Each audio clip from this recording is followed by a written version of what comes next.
What's up, Cowboy Nation, Cowboy Headquarters, and America's team? It's your guy G, the number one Cowboy fan. Happy to come to you live, direct, and correct with some Mo news. That's right, I said Mo news. Some Mo news that you can use, and here we are. Saturday sit down, straight barbershop talk. Give it up.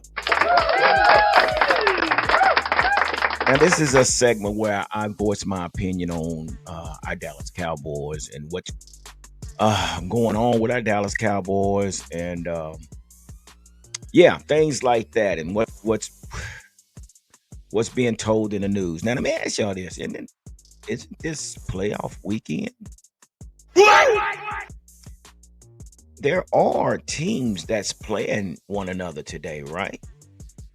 Okay, that's what I thought, because all I hear in the news is Dallas Cowboys.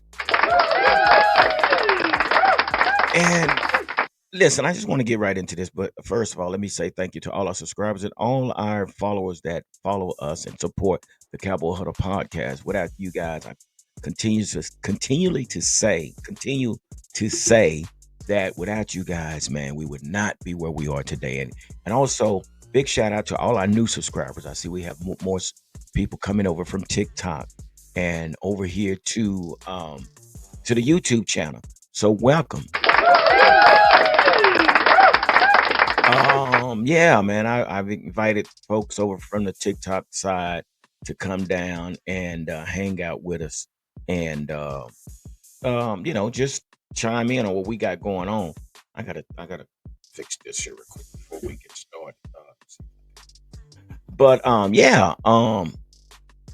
So welcome to all those that's coming over from TikTok to hang out with us over here on the YouTube side, where you can get full content. Now on the TikTok side, I usually just put clips of the shows that I do here. So again, welcome to all the TikTok family, and also, like I say, YouTube channel subscribers as well. One more time. Do me a favor, make sure you hit the like button before we get started. Hit the like button, make sure you share this video, and also hit the subscribe button. Please hit the subscribe button. But anyway, let's get into this with this Dallas Cowboys. Now, this is basically my take on where we are with our Dallas Cowboys and what's going on right now. Guys, if you guys are not aware, I said this once before, and I got to say it again. There's no one that's tending to the needs of the Cowboys. There's no one in the locker rooms. There's no one in the offices. There's no one watching film. There's no one preparing for the draft. There's no one talking about the free agency. There's no one talking about the free agents that we have. There is a lot to deal with this organization.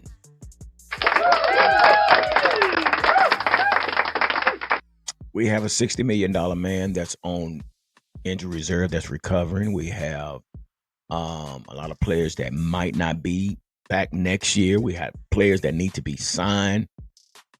We have to find a coach. We got to find a coaching staff. We don't know who our the guy. We don't know if Will McClay will be back. There is so much that the Cowboys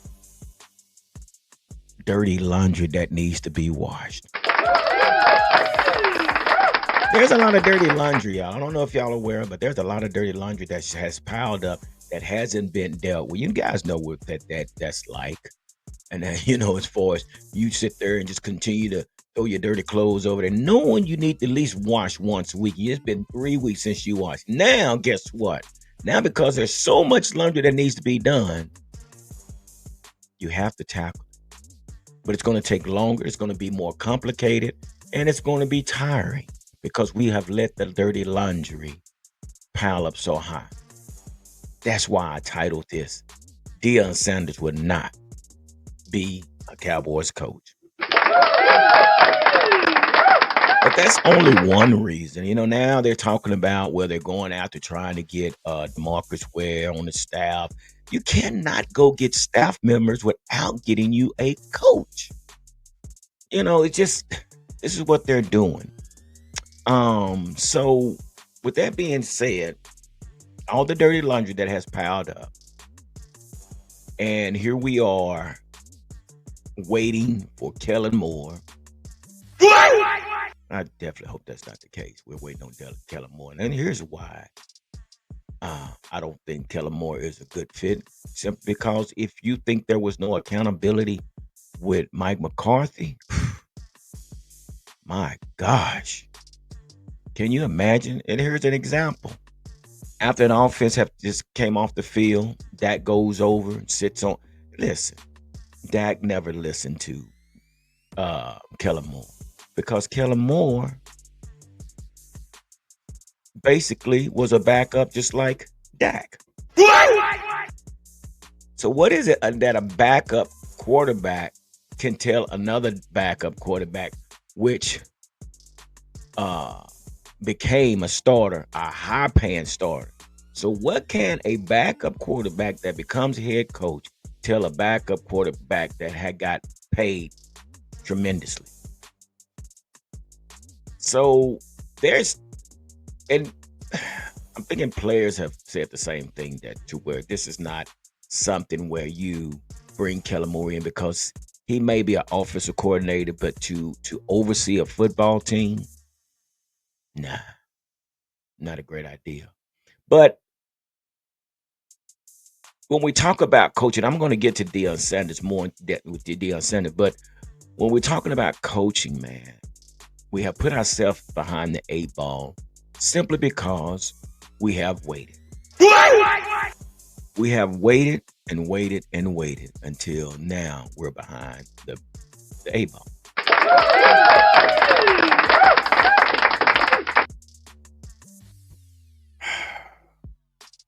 So this is just how we do business. This is how we do business. And let me give you a prime example why this organization doesn't work. And I'm gonna give you 2 instances.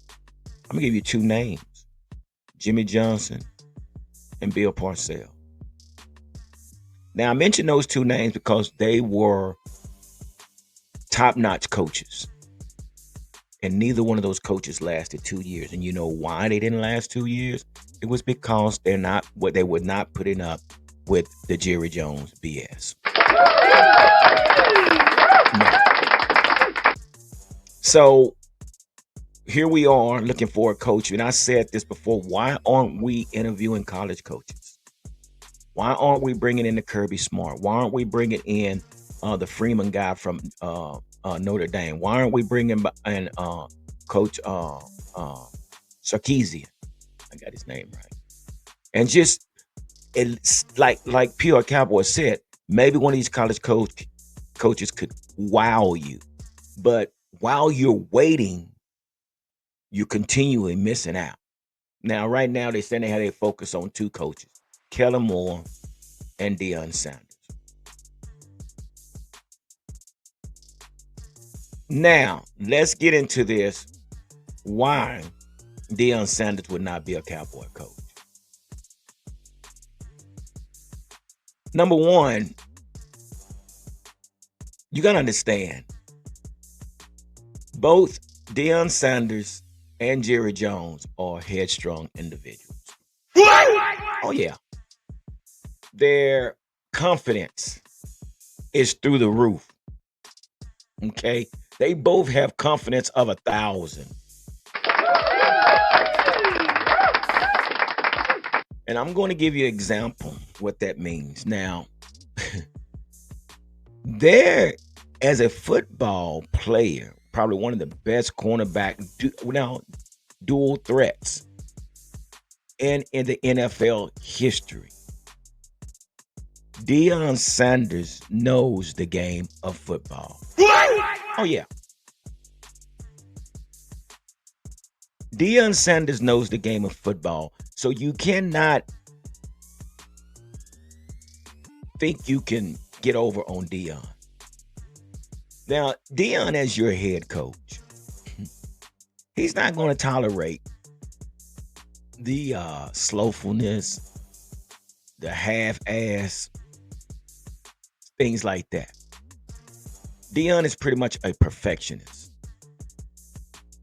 Deion comes from the era of Jimmy Johnson, Bill Parcells. And with that being said, so let's say, what if? And I know I don't care, but again, I'm speaking my opinions or whatever. So what if Deion Sanders coming here and he says, you know what, I want to draft a quarterback.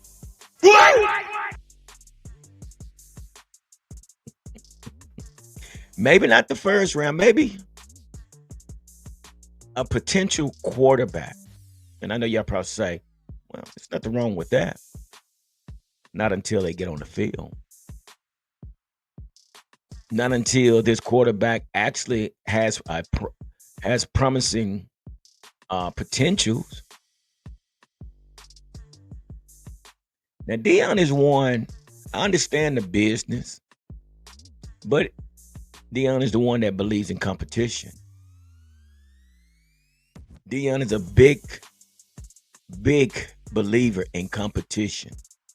So what that means, if you have a Trayvon Diggs out there that basically, and I'm not saying that he's a bad player, but he's a Trayvon Diggs that's getting paid the money he's getting paid, but then there's an individual out there, a youngster that comes out there that basically looks better than Trayvon Diggs. Deion is the type of guy, I'm going to go with the guy that's going to help us win games. Put aside the money and what you're making. I need production from my players. Even though you wouldn't draft the Tyler Guyton, but if Tyler Guyton doesn't pan out and I go in out there in the free agent and give me a player to come in and replace Tyler Guyton, regardless if it was a, he end up being a bust or still need time to improve, Deion Sanders going to go with the guy that's going to be able to hold that job down. Not because we drafted him first round and he deserves to be there. No, he doesn't deserve it either. He has to compete to get there. Give it up. I'm just giving you raw and uncut. While mainstream media is sitting here talking about Deion Sanders, even Michael Irvin, I can't believe Michael Irvin is saying this. We need Deion Sanders. You know Deion Sanders is not going to play by the book. But this is just one instance. So here's another instance. We already know that Deion Sanders, when he has his press conference, he controls the room. He controls the room. He controls who says what, when they say it, and who can and who can't say something. Okay? This is what Deion Sanders does, what he's doing up there in Boulder, Colorado right now. Several news media that reporters he does not let in the press conference room. So we know how he conducts his press conferences and his interviews and things like that. And he's going to say what's on his mind. But here's where the problem lies.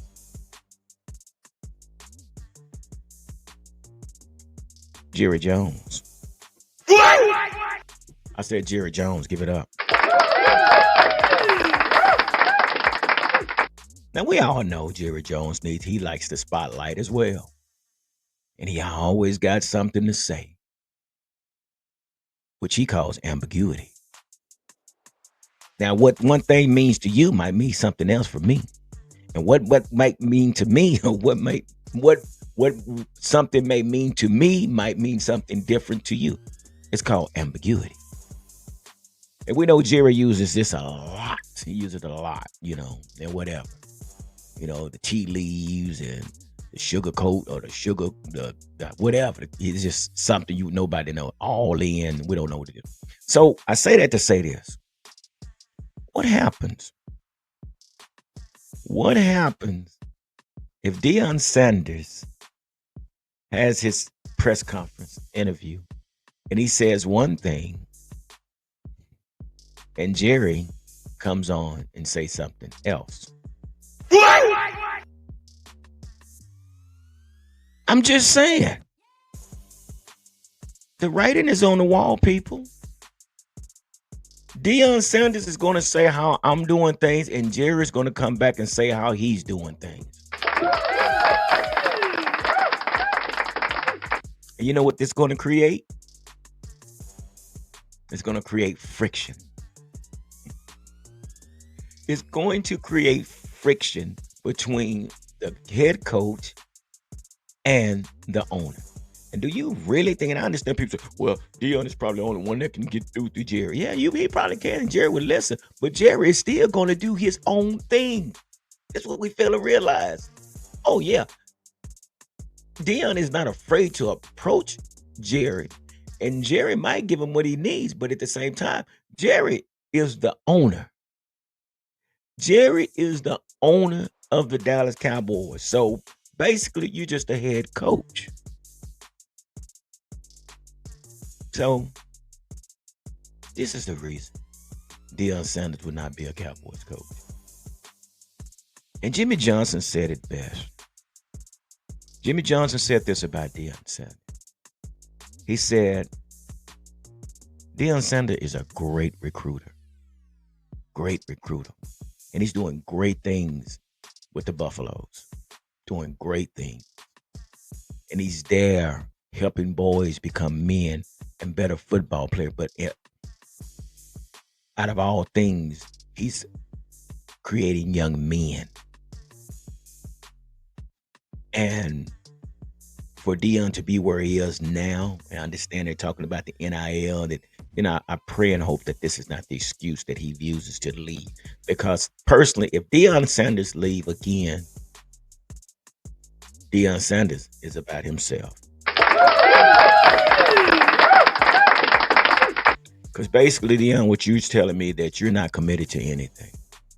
You're not committed to anything but yourself. If you were to leave Colorado right now, in the midst of building something that people are supporting you, same as Jackson State, people supported. They believed in Deion, and Deion said, "Well, God called me to be at Jackson State, and you did." But then now you said God telling you to go somewhere else. But as I remember, the Bible said, "I would never leave you nor forsake you." Come on now, I don't want to get religious on y'all, but I'm just saying. But if this happens, it tells me a lot about Deion. But Jimmy Johnson said that Deion is a great recruiter. But he said on a professional level, you have to coach. You have to know how to coach. And we're still waiting to see Deion Sanders. I mean, BYU put a good beating on him. Well, I'm not saying beat it, but they beat him. And until Deion learns how to overcome those type of games, well, it's still what Elmo laying right up under me. I have no idea. Dude, what are you doing? Yeah, right up under me. But that was Jimmy Johnson said. He said that the thing about at the professional level, you have to coach. And not saying Deion Sanders can't do it, but there could be a great shakeup in Dallas, just like Jimmy Johnson brought to the organization. But how long will it last? And what coach wants to come in and do somebody else dirty laundry? All this dirty laundry sitting back here in the corner back here that the Cowboys created. We got 33 free agents. We got $27 million in dead money that we're playing, and we got $87 million on injury reserve. You got to get ready for your draft. You got to get ready for your OTAs. You got to get ready for mini camp. You got to get very ready for training camp, and you got to get ready for the season. That's a lot. And we need a coach in place like now. Not tomorrow, but now. Tomorrow. Anyway, but guys, it's just my take, man. This is, I mean, we need to leave this Deion Sanders thing alone, man. And let Deion Sanders be great in Colorado, man. Let him be great and let him continue to build this organization at the college level and also continue to build the lives of these young men. Let's give it up. But what I I'm gonna say is that Jerry needs to find him a coach like ASAP because there's a lot of work to be done. But I'm just a little curious. Why aren't we interviewing any college coaches? All right, y'all. That's all I got for today on Saturday Sit Down Barbershop Talk. Again, do me a favor. Make sure you hit the like button. Make sure and put your comments down here. What do you guys think, man? I understand, yeah, I like you guys hitting the like button, but I want to hear from the subscribers and the followers, man. What do you think um, about where we are with all this dirty laundry and in the search of a coach and and the organization as a whole? What do y'all think about that? So put your comments down below. But anyway, guys, that's all I got for today. Enjoying this MLK weekend. Get ready to head out and do some get into some festivities and activities and things of that nature. But again, guys, you guys be safe, okay? Continue to be safe and continue to be blessed. It's your guy, Chief, the number one Cowboy fan. Deuces.